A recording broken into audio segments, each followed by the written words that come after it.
Okay, so today we are going to continue with the topic of networks on chip. As I mentioned last time, the overall flow of the lecture as well as the majority of the figures over here are courtesy of Professor Anand Raghunathan at Purdue University. What we are going to do today is go into each of these different characteristics and the metrics that we had mentioned last time, which are in some way representative or some way that you can use in order to measure or understand the different kinds of problems that arise when using networks on chip. Okay. So, the first one which we briefly looked at last time was with regard to topology. By topology we just mean how the different nodes in the network are laid out and connected to each other.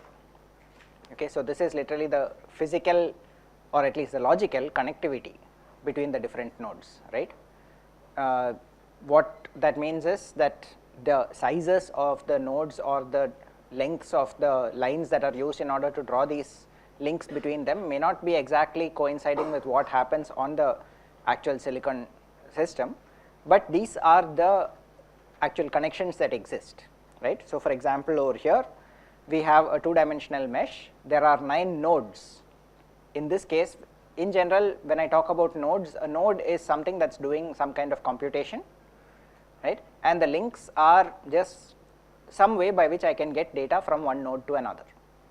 In practice, what will happen is the nodes might be of different types of capabilities. One might be a processor, another one might be an FFT block which is highly specialized, another one might be an FIR filter, another one might be matrix multiplication, right.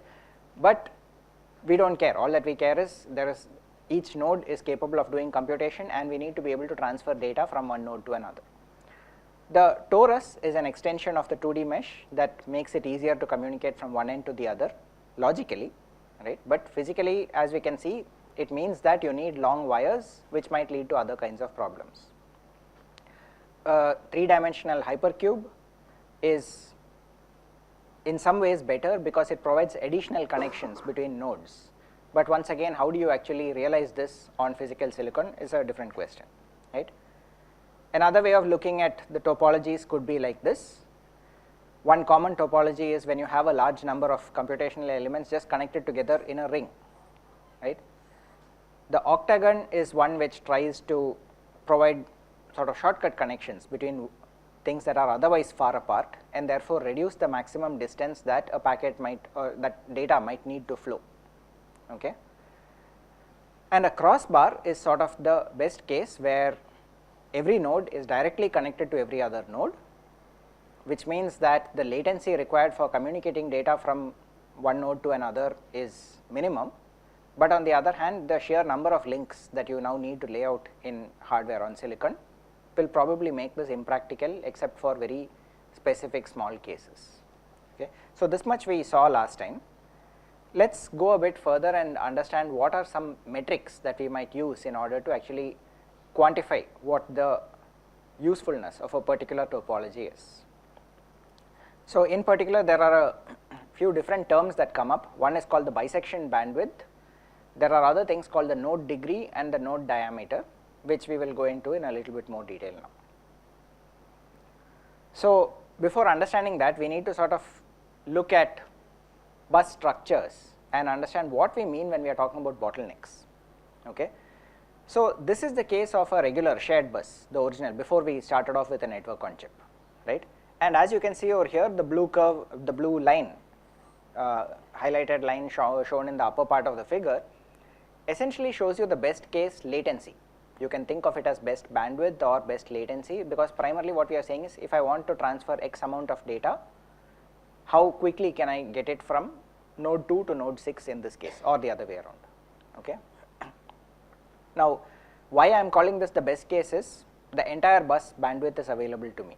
So, node 2 can at every clock cycle be transferring data and all of it will be being received by node 6.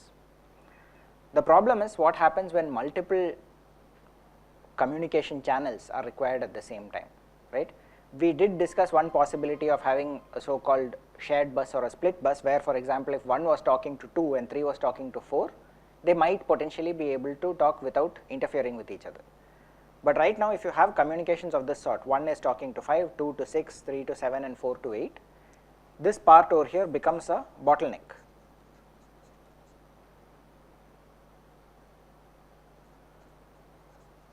Right? And you can see that if that link is capable of carrying, let us say, 1 million packets per second, then depending on the priority, the sort of best case, sort of fairest scenario is that 1, 2, 3 and 4 each receive 250 kilo packets per second throughput on that, right, which means that at any given point in time the latency effectively of transferring X amount of data has gone up by a factor of 4. Okay.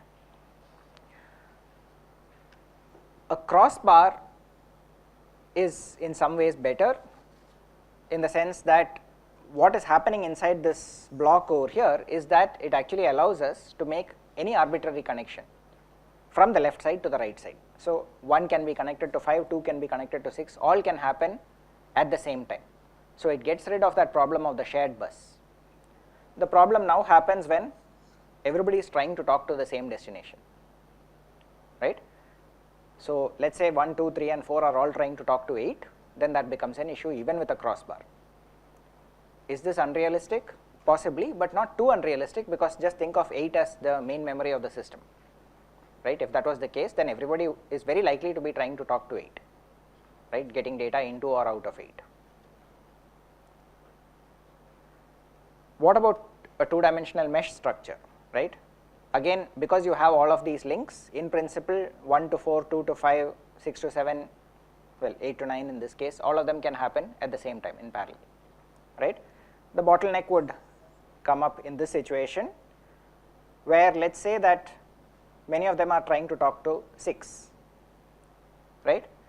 Now 6 to 7, the 7 to 6 is still open, that has not been hit by a bottleneck, but the other links 5 to 6, 4 to 6 and 8 to 6 are all contending because of the way that the packets were being routed or the way that the data was being routed, right.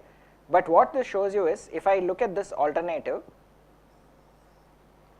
right, which achieves the same purpose, they are all able to talk to 6, right, but they are able to talk through different ports on the interface that 6 has. Okay. So obviously this is at a very high abstract level of description that I am talking about. The underlying assumptions are that 6, whatever communication infrastructure it has multiple ports through which it can receive or transmit data. In this case there are 4 ports, and what we are saying is how can I optimally use all 4 ports, right. And all that this is saying is, in a two-dimensional mesh you may be able to find multiple different ways of getting the data into the same destination, right, which may not have been so easy using either a crossbar or a shared bus kind of approach. Okay. So with all of that in mind, let us sort of just before we get to the actual metrics, slightly closer look at what is a crossbar and why it is called that. It is effectively saying that you have a complete switching matrix over here. So let us say that input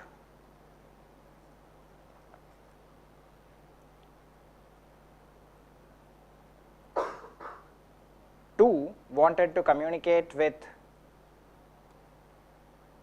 output 5, that would essentially be the way that it followed, right. And at the same time 3 could talk to 4, right, that could go on, well, let us use a different color, 3 could talk to 4, okay, and somebody else could talk, let us say 4 could talk to 6, right. All of these things can happen. Essentially what happens is there are switching points, and each switching point can be set to either continue in the direction that the data was coming in or switch it to a different direction, and based on that we can essentially have a so-called crossbar connection. This was pretty much the structure used in the original telephone networks, right. You literally had a crossbar and the telephone operator needed to make the connections between different points in the crossbar to establish a call from a person who is calling to the recipient. Okay.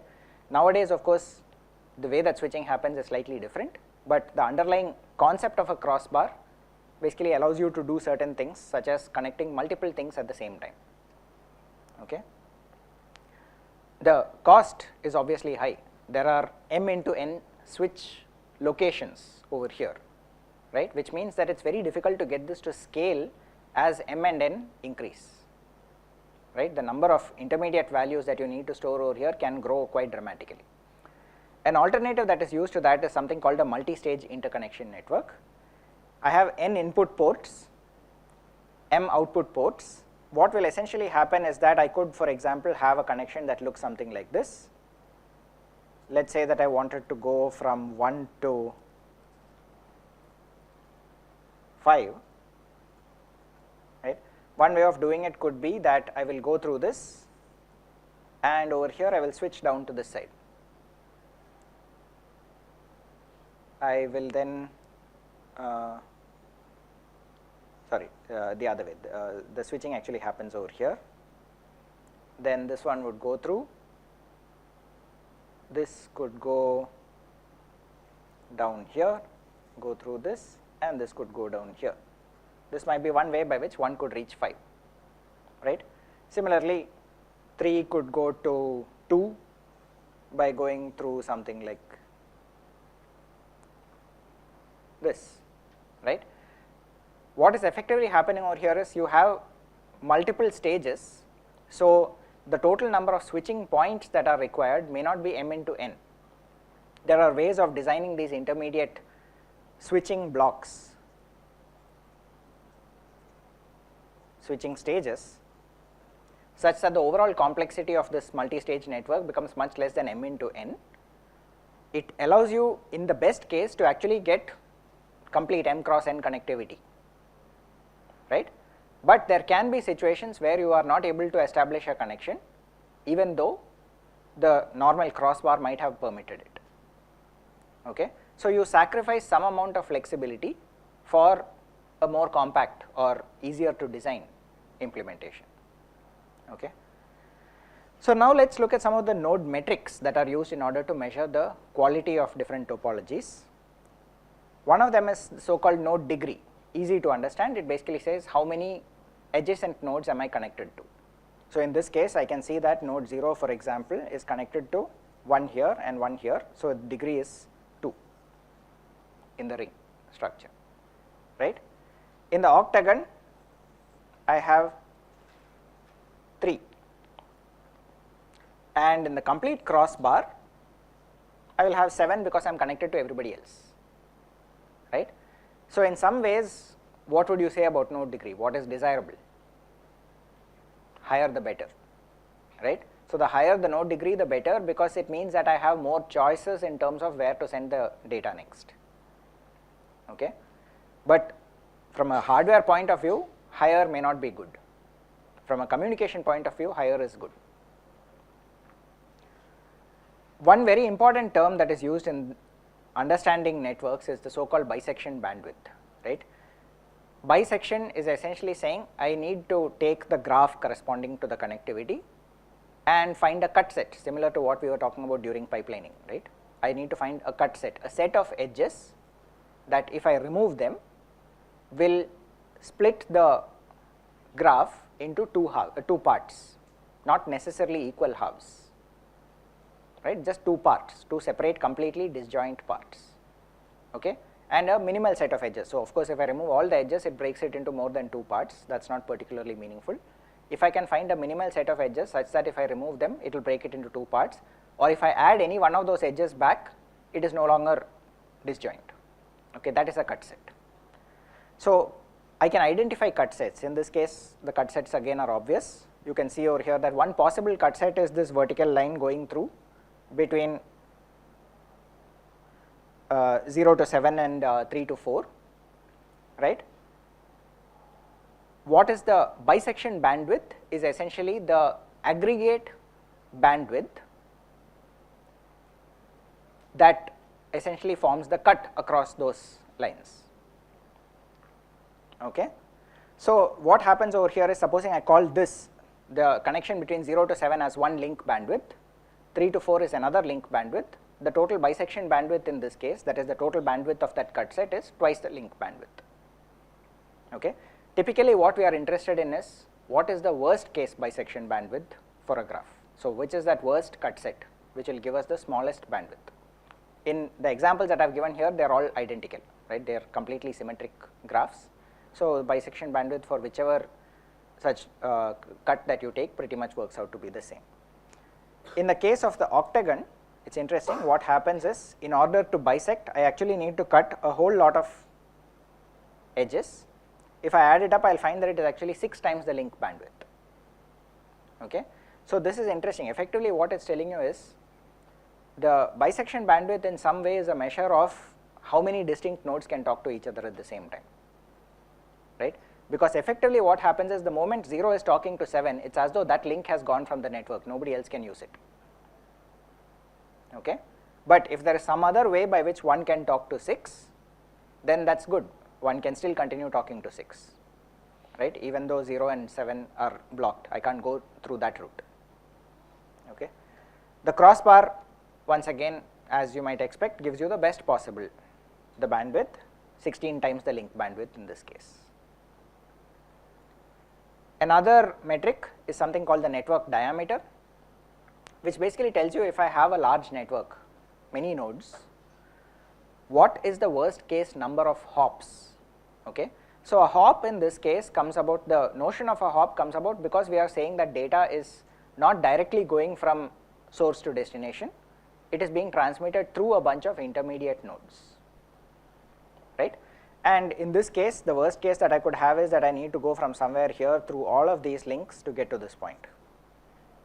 Okay. So the worst case would basically work out to be 14 hops. I would need to jump through, this is an 8 by 8 mesh, so 7 hops to get to one end, another 7 hops to get to the other vertical end. Okay. 14 hops, no matter which way you look, right, pretty much any way that you try to get through this, the best case scenario is that I need to do 14 hops to get from, in this case, A to B, right. Now you can come up with variants of that, right, which basically say that I can think of something called a concentrated mesh.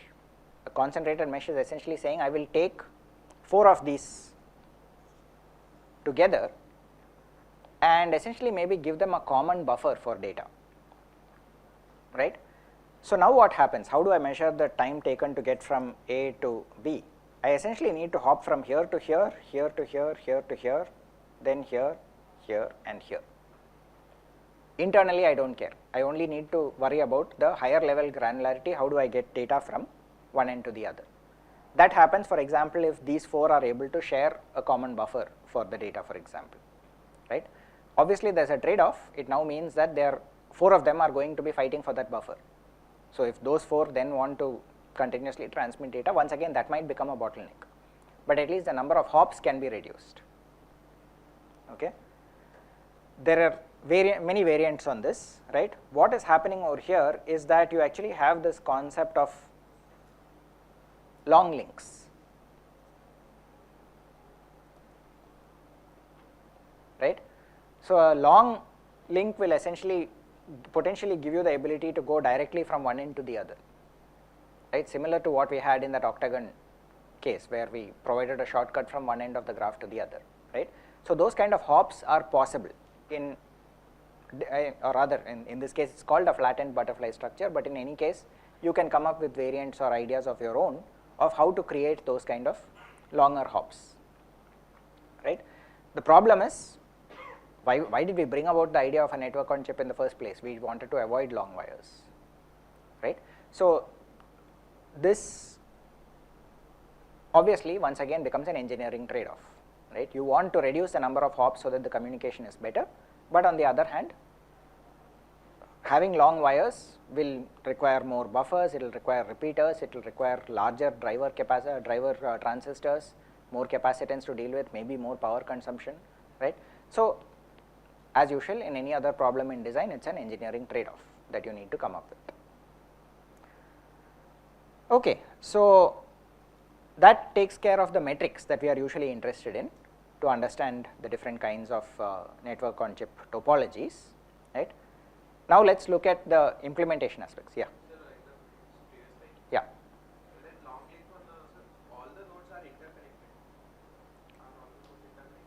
No. So for example, you would need to have a long link between the concentrated mesh, that is the group of nodes and the other group of nodes. Say if we have from this corner to the rightmost corner. Yeah.